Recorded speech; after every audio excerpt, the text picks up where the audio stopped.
नमस्कार दोस्तों, art of trading की एक और लर्निंग वीडियो में आपका स्वागत करता हूं। दोस्तों, आज की हमारी कैंडल स्टिक होगी बुलिश इनगल्फिंग। अगर आपने कैंडल स्टिक की वीडियो देखी है फिर भी इस वीडियो को जरूर देखिए, क्योंकि इस पे मैं अपना एक्सपीरियंस आप लोग को बताऊंगा। बहुत सारी जगह पे आपने कैंडल स्टिक की वीडियो देखी होगी, वो कॉपी बुक स्टाइल में होगी, जो किताबों में बताई जाती है वो मैं यहाँ पर प्रैक्टिकली आप लोग को बताऊँगा कि इस तरीके से ये वर्क करता है।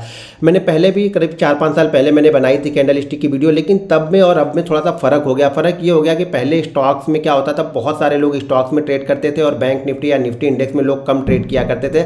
अब ज़्यादातर लोग बैंक निफ्टी और निफ्टी इंडेक्स में शिफ्ट हो गए हैं, स्टॉक्स में लोग कम करते हैं। तो यहाँ पे कैंडल स्टिक में जो थोड़ा सा यहाँ पे डिफरेंस हो गया है, थोड़ा सा परिवर्तन आया है, तो वो परिवर्तन के बारे में भी बताऊंगा और किस तरीके से आपको फॉलो करना है, किस जगह पे फॉलो करना है। देखिए, इंपॉर्टेंट ये होता है ना कि कैंडल स्टिक को आप किस जगह पे फॉलो करेंगे। बहुत सारे लोग हर जगह पे bullish engulfing, bearish engulfing, hammer, shooting star, tweezer top, tweezer bottom, Moru बोजू, हर कैंडल हर जगह पे ढूंढने से काम नहीं होता है। स्पेसिफिक जगह पे बनेगी तब आपके लिए वर्क करेगी। ये ऐसे वर्क नहीं करेगी कि ये जैसे मार्केट ट्रेंड में नहीं चल रहा, मार्केट साइडवेज चल रहा, उसमें जाके आप बुलिश इनगल्फिंग ढूंढोगे, हैमर ढूंढोगे, तो वो आपके लिए वर्क नहीं करेंगे। इसके लिए एक ट्रेंडिंग मार्केट चाहिए होता है। किसके लिए ट्रेंडिंग मार्केट चाहिए होता है, किसके लिए कंटिन्यूएशन मार्केट चाहिए होगा, तो वो सारी चीज़ें मैं वीडियो में बताने वाला हूँ। तो वीडियो को ध्यानपूर्वक देखिए, समझिए और सीखिए। आज मैं बुलिश इनगल्फिंग की वीडियो डाल रहा हूँ, कल बेरिश इनगल्फिंग की डालूंगा, तो उसको भी देख लीजिएगा। देखिए, सारी वीडियो को ध्यानपूर्वक देखिएगा। ये 10 मिनट 15 मिनट की वीडियो है। 10 मिनट 15 मिनट अगर आप टाइम देते हैं, फिर उस पर प्रैक्टिस करते हैं, तब ये चीज़ें समझ में आएंगी। आपने ये सोचा कि आपने कैंडल स्टिक तो देखी है, तो एक बार इसको भी देख लीजिएगा। शायद बहुत सारा डिफरेंस रहेगा, जो आपको सूट हो शायद वो नहीं कर रहा है, ये आपको शायद सूट करने लगेगा। तो यहाँ पे देखिए, कैंडल स्टिक में देखिए बेरिश इनगल्फिंग में क्या क्या चीज़ें होनी चाहिए। तो पहली बात तो बेरिश इनगल्फिंग हम तब बुलिश इनगल्फिंग हम तब फॉलो करते हैं जब मार्केट का ट्रेंड डाउन ट्रेंड होगा। पहली कंडीशन यही है कि मार्केट का ट्रेंड डाउन हो। अब मान लीजिए मैं यहाँ से लेके चलता हूँ कैंडल स्टिक, मान लीजिए मैं बना के चलता हूँ और यहाँ से मार्केट का ट्रेंड कंटिन्यू। मैं ये भी बताऊँगा कि डेली चार्ट पर कैसे फॉलो करना है, बैंक निफ्टी में कैसे फॉलो करना है और स्टॉक्स में कैसे फॉलो करना है, ये सारी चीज़ें बताऊँगा। तो वीडियो को ध्यानपूर्वक लास्ट तक देखते रहिएगा, नहीं तो बाद में आप निकल के चले जाओगे आधी वीडियो देख करके, और स्टॉक्स वाली चीज़ें मैं बताऊंगा तो वो आप जाके बैंक निफ्टी में ट्रेड करोगे, फिर आप ट्रैप हो जाओगे। फिर आप बोलोगे यार मैंने कैंडल स्टिक की वीडियो तो देख ली लेकिन फिर भी मैं ट्रैप हो रहा हूँ। ये चीज़ ध्यान रखिएगा, सक्सेस रेट जो होगा ना वो आपका 70 से 80% ही होगा। ये ध्यान रखिएगा। हर जगह 2 कंडीशन आप मान के चलिए कि 2 से 3 आपके एसएल होने ही वाले हैं। ये हमेशा मान के ही ट्रेड कीजिएगा। इसीलिए ओवर कॉन्फिडेंस के साथ में जिस दिन आप ट्रेड करेंगे, मार्केट उस दिन आपका सारा पैसा लेके जाएगा। तो ये ध्यान रखिएगा कि 70 से 80% आप मान के चलिएगा कि 7 से 8 ट्रेड मेरे चलेंगे, 2 से 3 ट्रेड मेरे एसएल भी होंगे, तो उसके लिए भी तैयार होगा। लेकिन ये 2 से 3 ट्रेड एसएल सही, जब आपने सही जगह पे ट्रेड लिया है तब की मैं बात कर रहा हूँ। ऐसा नहीं कि आप कहीं भी जाके घुस के ट्रेड ले रहे हो फिर आप देख रहे हो कि इसका सक्सेस रेट 70-80% होगा, ऐसा बिल्कुल नहीं होगा। तो यहाँ पे क्या होगा, सबसे पहले चीज़ तो ये होगी कि मार्केट का जो ट्रेंड होगा वो डाउन ट्रेंड होगा। मार्केट कंटिन्यू यहाँ पे डाउन ट्रेंड में आ रहा है, ठीक है, मार्केट कंटिन्यू डाउन। ठीक है, जितना अच्छा डाउन ट्रेंड, ये चीज़ों को ध्यान में रखिएगा। किसी भी रिवर्सल पैटर्न के लिए ना उतना अच्छा ट्रेंड पहले होना चाहिए जो अगेंस्ट ट्रेंड होता है। मान लीजिए हम बुलिश इनगल्फिंग ट्रेड करेंगे, तो बुलिश इनगल्फिंग के लिए क्या चाहिए, पहले हमें चाहिए down trend, market continue down trend में आ रहा हो और यहाँ पे ऐसा देखने से ऐसा लग रहा हो कि सेलर ये छोड़ने के लिए तैयार ही नहीं है। सेलर को लग रहा है कि सेलर की पूरी कंट्रोल में और ये नीचे की तरफ जाएगा। और जब ये फीलिंग आपको आएगी कि यार ये रिवर्स होगा ही नहीं, उसी समय क्या होगा, कुछ ऐसी चीज़ें बनेंगी जहाँ से मार्केट रिवर्स हो जाएगा और लोग एक्सपेक्ट नहीं करेंगे उस जगह पर। और ये ध्यान रखिएगा, सबसे छोटा एसएल। पहली कंडीशन क्या है कि मार्केट का ट्रेंड क्या होना चाहिए, डाउन ट्रेंड होना चाहिए। अब डाउन ट्रेंड में भी कुछ चीज़ें हैं जो अब मैं आगे आप लोग को बताऊंगा कि इसको निफ्टी में, बैंक निफ्टी में कैसे देखना है, स्टॉक्स में कैसे देखना है और डेली चार्ट में क्या फॉलो करना है। पहले बेसिक कंडीशन को आप समझ लीजिए, सारी चीज़ें इसी वीडियो में बताने वाला हूँ। उसके बाद क्या होगा, यहाँ पे एक डाउन ट्रेंड चला, डाउन ट्रेंड आ गया। डाउन ट्रेंड के बाद क्या करना है, डाउन ट्रेंड के बाद में यहाँ पे एक रिवर्सल आया, यहाँ पे 2 कैंडल बनेगी। बुलिश इनगल्फिंग जो है 2 कैंडल का पैटर्न है, ठीक है। एक कैंडल यहाँ पे रेड बनेगी जो छोटी होगी और दूसरी यहाँ पे ग्रीन बनेगी जो बड़ी ग्रीन कैंडल होगी। इसके अंदर ये रेड कैंडल इनगल्फ हो जाएगी, यानी इस रेड कैंडल को ये ग्रीन वाली कैंडल कवर कर लेगी। मान के चलिए कि अगर यहाँ पे कोई इंसान खड़ा हुआ है तो उसको ये वाली कैंडल नहीं दिखेगी, सिर्फ ये वाली कैंडल ही दिख रही है, तो ये मान लीजिए इनगल्फ हो गया। क्या किया है इसने, इनगल्फ कर लिया, तो इसीलिए इसका नाम है बुलिश इनगल्फिंग। पहले ट्रेंड डाउन था, सडनली यहाँ पे बायर एक्टिव हुए। देखिए ये डाउन ट्रेंड, यानी जो कैंडल रेड कैंडल बनी है छोटी वाली ना, उससे भी नीचे मार्केट गया। मार्केट एक बार उससे भी नीचे यहाँ पे गया और जाने के बाद ये ऊपर आके क्लोज करके यहाँ पे इस पूरी कैंडल को कवर कर लेता है। यानी पूरे जो ये डाउनफॉल है इस कैंडल का ये डाउनफॉल पूरी तरह से ये कैंडल कवर कर लेती है। तो ये कैंडल हो गई है बुलिश इनगल्फिंग। ध्यान रखिएगा, जो ये ट्रेंड चल रहा हो ना, उस ट्रेंड का सबसे लोवेस्ट पॉइंट ये बुलिश इनगल्फिंग की जो ग्रीन कैंडल हो ना वही होगी। इस कैंडल का, रेड कैंडल का कोई भी पार्ट ग्रीन कैंडल से बाहर नहीं होना चाहिए। इसके वीक या बॉडी, आप लोग बहुत सारे लोग पूछते हैं क्या वीक इसकी बाहर होगी चलेगा, कोई भी पार्ट, मतलब ये कैंडल देखो, ये कैंडल क्या होगा, ये इसकी बॉडी है, ये इसकी विक है, तो बॉडी और विक मिला के कैंडल बनी। तो कैंडल का कोई भी पार्ट इस ग्रीन कैंडल के पार्ट से बाहर नहीं होना चाहिए। हो सकता है इसके विक के अंदर में कुछ चीज़ें आ जाए, वो चलेगा, लेकिन इसके हाई और इसके लो से बाहर इसका ना हाई होना चाहिए ना लो होना चाहिए। ये ध्यान से सुनो, ये जरूरी है कि ये कैंडल पूरी तरह से इनगल्फ हो, ये कैंडल पूरी तरह से, ये ग्रीन कैंडल ने इस रेड कैंडल को ढका हुआ हो, इस रेड कैंडल का कोई भी पार्ट बाहर नहीं जाना चाहिए, तब हमारी ये बुलिश इनगल्फिंग कैंडल बन गई। अब हमारी बुलिश इनगल्फिंग कैंडल बन गई, यहाँ पे ट्रेंड पहले डाउन था, डाउन ट्रेंड के बाद में छोटी सी रेड कैंडल बनी, उसके बाद एक बड़ी ग्रीन कैंडल बनी जिसने इसको पूरी तरह से कवर कर लिया। ये हमारा पैटर्न यहाँ पे कंप्लीट हो गया। अभी सिर्फ पैटर्न कंप्लीट हुआ है, अभी यहाँ पे एंट्री आपको नहीं मिली। अभी एंट्री के लिए कंडीशन क्या है? एंट्री के लिए कंडीशन यहाँ पे ये है कि सेकंड लास्ट की जो कैंडल है, जो रेड कैंडल के पहले वाली रेड कैंडल बनी है ना, मार्केट जब उसके ऊपर निकलेगा तभी हम यहाँ पे बाइंग करेंगे। ठीक है, अभी मैं ये बताने वाला हूँ कि कितनी कैंडल आपको बैंक निफ्टी में फॉलो करनी है, कितनी कैंडल निफ्टी में फॉलो करनी है, स्टॉक्स में फॉलो करनी है, कितनी कैंडल डेली चार्ट पे फॉलो करनी है। तो पहले इसको ध्यानपूर्वक सुन लीजिए। तो हमारी एंट्री कब होगी? जब हम इस कैंडल के ऊपर, यानी जो सेकेंड लास्ट कैंडल है, इस कैंडल के ऊपर निकलेंगे तब हमारी एंट्री होगी।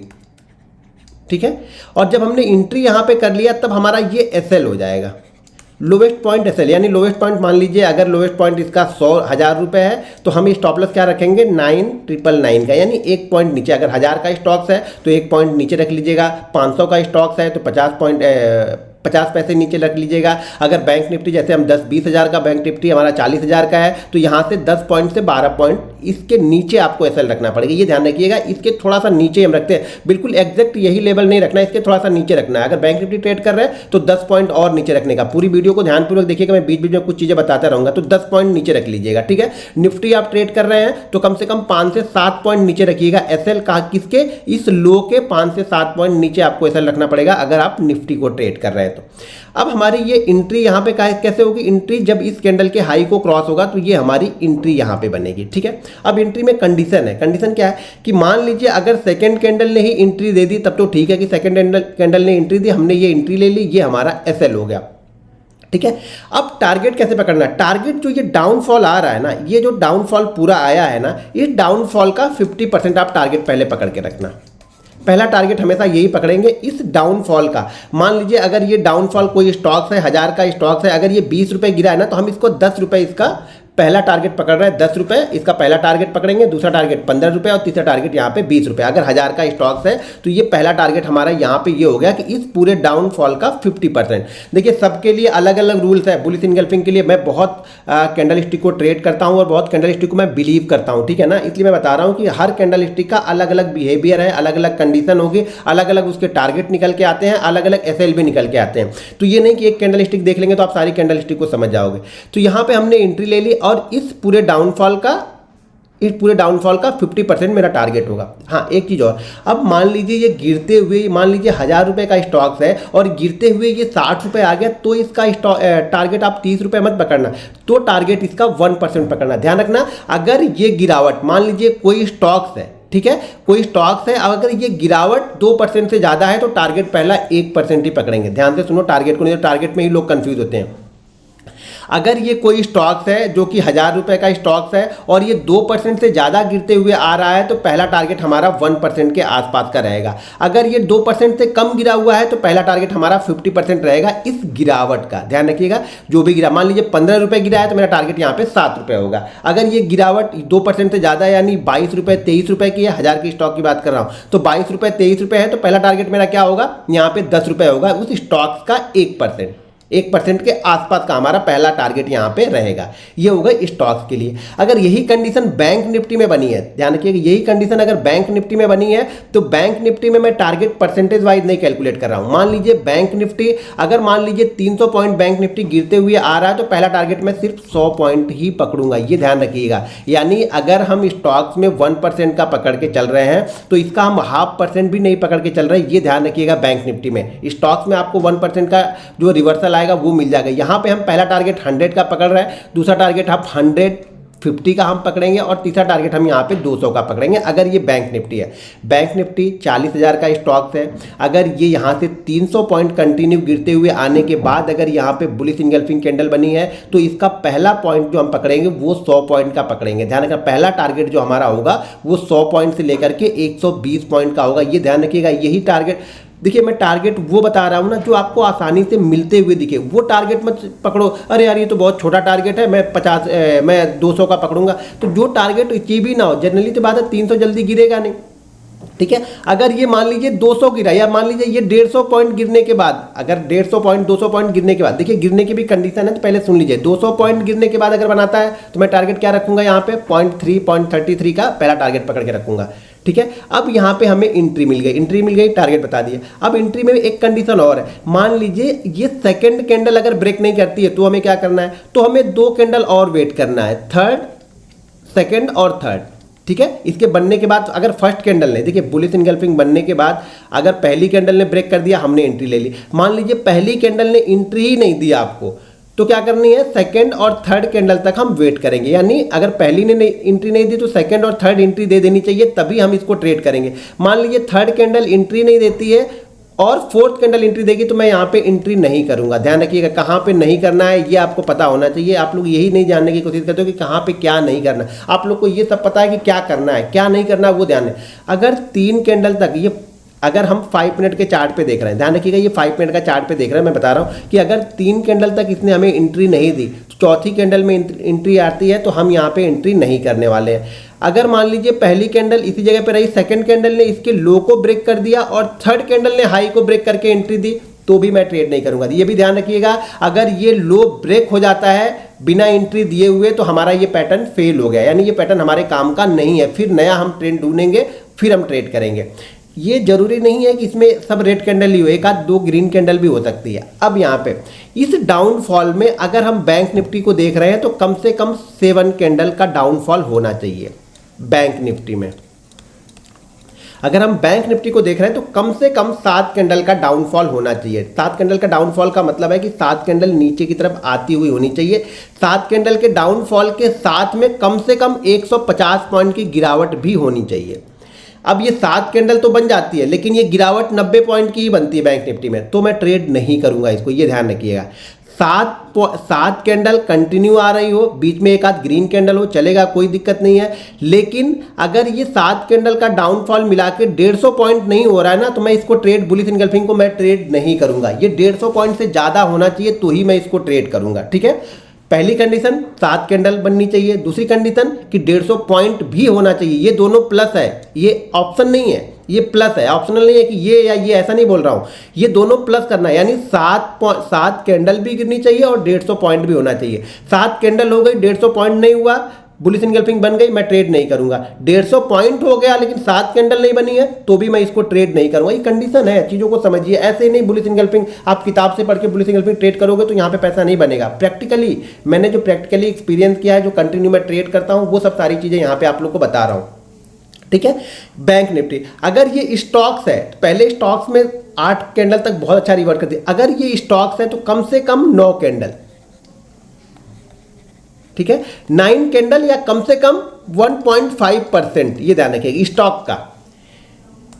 ये 2 कंडीशन है, दोनों प्लस करनी है। अगर ये मान लीजिए हम किसी स्टॉक्स में देख रहे हैं, ये बैंक निफ्टी में मैंने देखा तो हमें कम से कम 7 कैंडल चाहिए और 150 पॉइंट चाहिए। अगर ये किसी स्टॉक्स में हम देख रहे हैं तो कम से कम 9 कैंडल बननी चाहिए और उसके बाद क्या होना चाहिए, या 9 कैंडल और 1.5% की गिरावट होनी चाहिए। अगर 8 कैंडल बनी है और 1.5% गिरा है, मैं ट्रेड नहीं करूंगा। हो सके मतलब लमसम कर सकते हैं, लेकिन अगर मान लीजिए 7 कैंडल ही बनी है और 1.5% बना, मैं बिल्कुल ट्रेड नहीं करूंगा, वो फेल होता, ज्यादातर फेल हो जाएगा, यानी आपका फिर सक्सेस रेट फिर 50-50 हो जाएगा। अगर आप 7 कैंडल, 5 कैंडल, 6 कैंडल पे ट्रेड करते हो तो 9 कैंडल कंटिन्यू आनी चाहिए। इस 9 कैंडल में 2 कैंडल ग्रीन भी बनेगी, चलेगा, कोई दिक्कत नहीं है। 2 कैंडल, लेकिन फ्लो डाउनफॉल ही होना चाहिए, इसका जो मोमेंटम होना चाहिए वो डाउन में ही होना चाहिए, ठीक है। तो 9 कैंडल और 1.5% ये होना चाहिए स्टॉक्स के लिए। समझ में आ रहा है ना भाई, ये स्टॉक्स के लिए होना चाहिए। अगर यही चीज हम डेली चार्ट पे देख रहे हैं, इसी बुलिश इनगल्फिंग को हम डेली चार्ट पे देख रहे हैं, तो कम से कम 4 कैंडल की गिरावट होनी चाहिए, चाहे वो इंडेक्स हो चाहे वो स्टॉक्स हो। मिनिमम 4 कैंडल की गिरावट होनी चाहिए और इसमें ग्रीन कैंडल नहीं चलेगी। अगर 4 कैंडल पे ही देख रहे हैं बुलिश इनगल्फिंग, मार्केट 4 कैंडल से गिरते हुए आया हुआ है और बुलिश इनगल्फिंग बनाया है, तो हम उसको ट्रेड कर सकते हैं, लेकिन 4 कैंडल मिनिमम होनी चाहिए। यहाँ पे 7-8 कैंडल है। डेली चार्ट पे अगर देख रहे हैं, मान लीजिए डेली चार्ट पे अगर हमने देखा, डे चार्ट पे देखा, तो 4 कैंडल का डाउनफॉल हमें होना ही चाहिए, तभी हम उसको डाउन ट्रेंड मानेंगे। ये सारी चीजें डाउन ट्रेंड कब मानेंगे ना, वो बता रहा हूं। 4 कैंडल का डाउनफॉल होना ही चाहिए। वो चाहे 2% में ही 4% हो जाए चलेगा, लेकिन 4 कैंडल का डाउनफॉल यहां पे होना चाहिए, यानी 4 कंटिन्यू रेड कैंडल होनी चाहिए, उसमें ग्रीन नहीं होनी चाहिए। 4 में आ रहा तो ग्रीन बिल्कुल नहीं चाहिए। अगर वो 7-8 कैंडल का डाउनफॉल आ रहा, उसमें 1-8 कैंडल ग्रीन है, 2 कैंडल ग्रीन है, तब हम डेली चार्ट में उसको देखेंगे। लेकिन ये सारी चीजें मैं मिनिमम पे बता रहा हूं कि मिनिमम 4 कैंडल होनी चाहिए। अगर आप डेली चार्ट पे बुलिश इंगल्फिंग देख रहे हो तो, अगर आप स्टॉक्स पे देख रहे हो तो 9 कैंडल और 1.5%, ये दोनों चीजें होनी चाहिए। अगर हम बैंक निफ्टी में देख रहे हैं तो 60 कैंडल का डाउनफॉल और 150 पॉइंट गिरा होना चाहिए, तभी हम इसको फॉलो कर रहे हैं बुलिश इंगल्फिंग को। तब आपकी ये बुलिश इंगल्फिंग जो है ना वो काम करेगी। दूसरी चीज, ये बुलिश इंगल्फिंग काम वहां पे करती है जहां पे सपोर्ट रहता है। अब देखो सपोर्ट कैसे, मान लीजिए ये बुलिश इंगल्फिंग कहां पे बन गई, मार्केट गिरते हुए आ रहा और ये बुलिश इंगल्फिंग बन गई है 40,000 के आसपास, यानी 40,000, 40,050, 39,960 यहां पे बनेगी तो ये वर्क करेगी। क्यों? क्योंकि ये राउंड लेवल जो होता है वो सपोर्ट लेवल होता है, ठीक है। इस जगह पे वर्क करेगी 40,000, 45,000, 35,000, 36,000, मतलब इस जगह पे जहां पे भी जाएंगे 41,000, 42,000, 40,500, 41,500 राउंड फिगर, यानी 500 वाले राउंड फिगर के पास अगर बैंक निफ्टी में बन रही तो बहुत अच्छा वर्क करेगी। इसका रिजल्ट बहुत अच्छा आपको मिलेगा अगर ये 500 वाले राउंड फिगर के आसपास में कर रही है। दूसरा, या तो कोई ट्रेंड लाइन का सपोर्ट हो, पैरेलल लाइन का सपोर्ट हो, मूविंग एवरेज का सपोर्ट हो, वहां पे बन रही है तो वहां पे बहुत अच्छा वर्क करेगी। जबरदस्ती फ्लो में मत लेना, देखो। और अगर मार्केट का सेंटीमेंट ही खराब हो तो वहां पे मत ढूंढना बुलिश इंगल्फिंग या बेरिश इंगल्फिंग, कोई भी कैंडल। मार्केट का सेंटीमेंट ही खराब हो, मान लो मार्केट में कोई न्यूज आ गई, मार्केट कंटिन्यू गिर रहा, वहां पे बुलिश इंगल्फिंग नहीं ढूंढना है, वहां पे ये वर्क करेगी ही नहीं, ये ध्यान रखना आप लोग को। नॉर्मल मार्केट हमारा चल रहा है, जैसे कोई न्यूज वूज नहीं है, मार्केट नॉर्मल चल रहा है, कंटिन्यू स्टॉक नॉर्मल चल रहा है, वहां पे हम ये सब सारी चीजें फॉलो करेंगे। जब कोई न्यूज आएगी ना तो कोई भी सपोर्ट काम नहीं करेगा, कोई भी रेजिस्टेंस काम नहीं करेगा, सेंटीमेंट काम करता है वहां पे, ये ध्यान रखना, वहां पे काम करता है सेंटीमेंट। तो ये मतलब अगर आपको ये मान के चलो कि 100 दिन आप ट्रेड कर रहे हो ना, तो उसमें से 8-9 दिन ऐसे भी मिलेंगे जो सेंटीमेंट वर्क करते हैं, तो वहां पे ये चीजें वर्क नहीं करती हैं और आप लोग वहीं पे ये चीजें ज्यादा ढूंढते हो। ये भी ध्यान आपको रखना है कि अगर आपने ट्रेड लिया है तो इस ट्रेड का एसएल भी है, ये एसएल छोटा सा एसएल होगा, उसका टारगेट बहुत अच्छा होगा, ध्यान रखना। तो एसएल पे निकल भी जाना है, बैठे नहीं। बहुत सारे लोग ट्रेड लेने के बाद एसएल कट जाता है फिर भी बैठे रहोगे, तो फिर बुलिश इंगल्फिंग का मतलब ही नहीं है ना, आप उसके पूरे रूल्स को फॉलो ही नहीं कर रहे। रूल्स नंबर 1, अब पहले एक बार फिर से बता देता हूं, देख अगली जब वीडियो बनाऊंगा ना तो उसमें बुलिश इंगल्फिंग और बेरिश इंगल्फिंग दोनों का आपको एग्जाम्पल भी चार्ट पे बता दूंगा, ठीक है। पहला सिचुएशन क्या है कि डाउनफॉल होना चाहिए। डाउनफॉल कितना होना चाहिए? अगर बैंक निफ्टी है तो कम से कम 7 कैंडल गिरते आनी चाहिए, डाउनफॉल होना चाहिए 7 कैंडल का, और 150 पॉइंट का डाउनफॉल होना चाहिए, तब हम बैंक निफ्टी में इसको कंसीडर करेंगे। अगर ये स्टॉक्स है तो 9 कैंडल कम से कम गिरे होनी चाहिए, मतलब मोमेंटम 9 कैंडल का जो होना चाहिए वो डाउन में होना चाहिए, और प्लस में 1.5% स्टॉक गिरा होना चाहिए, अपने स्टॉक प्राइस का 1.5% गिरा होना चाहिए। अगर यही चीज हम डेली चार्ट में फॉलो करते हैं तो कम से कम 4 कैंडल कंटिन्यू रेड बनती आनी चाहिए, उसके बाद बुलिश इंगल्फिंग बनेगा तो हम इसको फॉलो करेंगे। एंट्री हमारी कहां पे होगी? एंट्री हमारी सेकंड लास्ट कैंडल यानी रेड कैंडल के ऊपर। अब मान लो कि ये रेड कैंडल भी इस ग्रीन कैंडल से नीचे है तो इस ग्रीन कैंडल के ऊपर ही कर लेंगे। कंडीशन तीनों मैंने बता दी। एक कंडीशन ये होगी कि ये रेड कैंडल हाई होगा तो हम जब इसके ऊपर निकलेगा मार्केट तब बाई करेंगे। एक कंडीशन ये हो सकती है कि ये रेड कैंडल भी ग्रीन कैंडल से नीचे ही हो तो हम इसी ग्रीन कैंडल के ऊपर बाइंग कर लेंगे। सिचुएशन ये है कि अगर 3 कैंडल के अंदर में अगर ये हाई ब्रेक होता है तो मैं इसको ट्रेड करूंगा। 3 कैंडल से पहले अगर लो ब्रेक करके हाई ब्रेक कर रहा तो मैं इसे ट्रेड नहीं करूंगा। चीज़ें समझ में आ रही हैं? अगर आप हमारा लर्निंग ग्रुप ज्वाइन करना चाहते हैं तो वीडियो के डिस्क्रिप्शन में लिंक है, उस लिंक के जरिए जाके आप Zerodha, angel broking, Upstox, Lions blue, fire, ICICI direct में किसी एक के साथ डीमेट अकाउंट ओपन करके आप हमारा लर्निंग ग्रुप भी ज्वाइन कर सकते हैं। जल्दी हमारी ऐप आने वाली है, 2-4 दिन और लगेंगे, तो उस ऐप में आपको होमवर्क भी भेजना है। बुलिश इंगल्फिंग पैटर्न का आपको होमवर्क भेजना है। देखिए सबसे अच्छी चीज़ वो रहेगी ना जब बुलिश इंगल्फिंग मार्केट में बन रहा है और उसका होमवर्क आप मुझे भेजो। तो मैंने अपने ऐप में एक होमवर्क का सेक्शन भी वहाँ पे रखा हुआ है आप लोगों के लिए कि आप लोग बुलिश इंगल्फिंग, बेरिश इंगल्फिंग जो कैंडल मैं बता रहा हूँ या जो चार्ट पैटर्न आपको बताऊंगा उस चार्ट पैटर्न के लिए आपको होमवर्क दूंगा। वो होमवर्क आपको हमारे ऐप में जाकर डाउनलोड करना है। ऐप 2 से 3 दिन और लगेंगे, मेरे ख्याल से बुधवार गुरुवार तक हो जाएगा। तो आप बुधवार गुरुवार को जाकर के वहाँ पे बुलिश इंगल्फिंग, बेरिश इंगल्फिंग का आपने जो ढूंढा हुआ है अपना नाम, ध्यान ये रखिएगा कि चार्ट पे, उस चार्ट पे आपका नाम होना चाहिए। तो चार्ट पे आपका नाम, जैसे कि चार्ट बना तो यहाँ पे आपका नाम हो, तो वो चार्ट वहाँ पे अपलोड कर दो। आप लोग अपलोड कर देना, अभी नहीं, मैं बताऊंगा बताऊंगा, जब ऐप लॉन्च होगा तो सारी चीज़ें बताऊंगा। 2-3 दिन और लगेंगे अभी ऐप के लिए, उसके बाद ऐप लॉन्च हो जाएगी तो वहाँ पे आपको होमवर्क पोस्ट करना है, जिससे आप लोग के लिए आसान होगा और आपको लगेगा कि मैंने होमवर्क किया, वो होमवर्क कोई देख रहा है। तो वो सब सारी चीज़ें मैं वहाँ पे आप लोग को क्लियर कर दूंगा कि किसका गलत है या किसका सही है। ठीक है, तो मेरे ख्याल से ये बुलिश इनगल्फिंग आप लोग को समझ में आ गई होगी। और जिन्होंने हमारे लिंक से अकाउंट ओपन किया है वो ऐप में फ्री उनको एंट्री मिल जाएगी। ऐप में फ्री एंट्री सबको मिल जाएगी, लेकिन कुछ सेक्शन ऐसे हैं जिन्होंने सिर्फ अकाउंट ओपन किया है, जो प्रीमियम मेंबर हमारे होंगे उनको ही उस सेक्शन में एंट्री दी जाएगी। दोस्तों, ये बुलिश इनगल्फिंग की वीडियो आप लोग को कैसी लगी वो मुझे कमेंट करके जरूर बताइएगा। और नेक्स्ट वीडियो बेरिश इनगल्फिंग की जो है मैं कल करीब 10 से 11 बजे अपलोड करूंगा, तो उस वीडियो को भी देखिएगा। जब दोनों वीडियो का कॉम्बिनेशन देख लेंगे ना तो आपको चीज़ें समझ में आएंगी। एक डाउन ट्रेंड में मिलेगा, एक अप ट्रेंड में मिलेगा, तो आपको कम से कम 2 कैंडल ट्रेड कर देखिए। जब तक किसी कैंडल पे आप कम से कम 40-50 ट्रेड नहीं लोगे ना, वो कैंडल आपके लिए वर्क नहीं करेगी। तो पहले पैसा मत ढूंढो, पहले प्रैक्टिस ढूंढो, एक्सपीरियंस ढूंढो, कॉन्फिडेंस ढूंढो, तब पैसा यहाँ पे बनेगा। वीडियो पसंद आए तो लाइक और शेयर कीजिए। मिलते हैं नेक्स्ट वीडियो में। जय हिंद।